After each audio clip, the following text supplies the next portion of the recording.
నువ్వున్నా లేకపోయినా కాలం ఆగదు. నువ్వు ఉన్నప్పుడు నీలో మంచిని బ్రతికించు.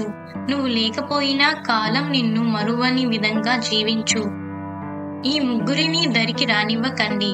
మనకు విలువనివ్వని వారిని, మనల్ని చూసి ఈర్ష్యపడే వారిని, మనల్ని అర్థం చేసుకోకుండా మన గురించి ఇతరులకు చెడుగా చెప్పేవారిని.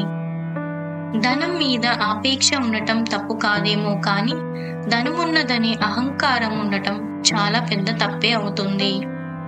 సంతోషం ఉన్న చోట బ్రతకాలనుకోవటం కన్నా నువ్వున్న చోటే సంతోషాన్ని సృష్టించుకో. అప్పుడు నీ జీవితం తృప్తిగా గడుస్తుంది. చెట్టు నిండా పండ్లు ఉన్నా వాటిలో మాగిన పండు దగ్గర చిలుక వాలుతుంది. కులిన పండు వైపుకు పురుగు పాకుతుంది.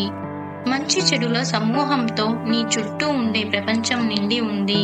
నీ స్వభావం నిన్ను ఏదో వైపుకు నడిపిస్తుంది. అశ్రద్ధ అనేది మానవుడిని లోతైన అగాధంలోకి నెట్టేస్తుంది. ఇచ్చిన రూపాయితో తృప్తిపడి పక్కకు పోకుండా ఇంకా ఇవ్వమంటూ వెంటపడే యాచకుడిని చూసి మనం ఎలా విసుగుతో దూరంగా వెళ్తామో, అంతులేకుండా కోరే మన కోరికలను చూసి దేవుడు అలాగే దూరం వెళ్తాడు. జీవితం అంటే ఇప్పటి వరకు రాని విజయాలు వచ్చేలా కష్టపడటం, అలాగే వచ్చిన అపజయాలు మళ్ళీ రాకుండా జాగ్రత్త పడటం. కష్టాలకు కన్నీళ్లు పెట్టుకున్న వారు కాలంతో పాటు కనిపించకుండా పోయారు. చెమట చిందించిన వారు చరిత్రలో నిలిచిపోయారు. నీ ప్రతిబింబం స్పష్టత నీవు చూసే అర్థం మీద ఆధారపడి ఉంటుంది. నీ భవిష్యత్ స్పష్టత నీ ఆలోచన విధానం మీద ఆధారపడి ఉంటుంది. ఆకలిగా ఉన్నవారికి గుప్పెడు అన్నం, ఆపదలో ఉన్నవారికి కాస్త సహాయం, బాధలో ఉన్నవారికి కొంచెం ఓదార్పు అందించటమే మానవత్వం.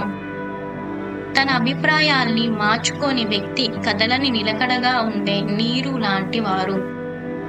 ధర్మం కోసం జీవించు, ధర్మబద్ధంగా ముందుకు నడు. నీవు సాధించే విజయం నిన్ను చూసి గర్వపడుతుంది. నలుగురిలో బ్రతికేవాడు కాదు, నలుగురిని బ్రతికించేవాడు మనిషి. రక్తదానం చెయ్యండి, ఓ నిండు ప్రాణాన్ని కాపాడండి. విలువ కోసం విలువలేని చోట ప్రయత్నించటం ఉన్న విలువను వదులుకోవటమే అవుతుంది. మర్యాదగా వినటం, వివేకంతో సమాధానం ఇవ్వటం, ప్రశాంతంగా ఆలోచించటం, నిష్పక్షంగా నిర్ణయం తీసుకోవటం ప్రతి మనిషికి అవసరం.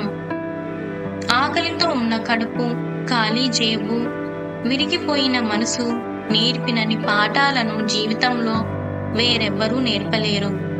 స్నేహితులు అంటే మనస్పర్ధలు రావని అర్థం కాదు. ఆ మనస్పర్ధలు స్నేహాన్ని అధిగమించేతంటవి కావని పరమార్థం. అర్థమయ్యే లోపే దూరం అయ్యేది కళ, అర్థమైనా ఒప్పుకోలేనిది వాస్తవం. అలాగే అర్థమైనట్లు అనిపిస్తుంది కానీ ఎప్పటికీ అర్థం కానిది జీవితం.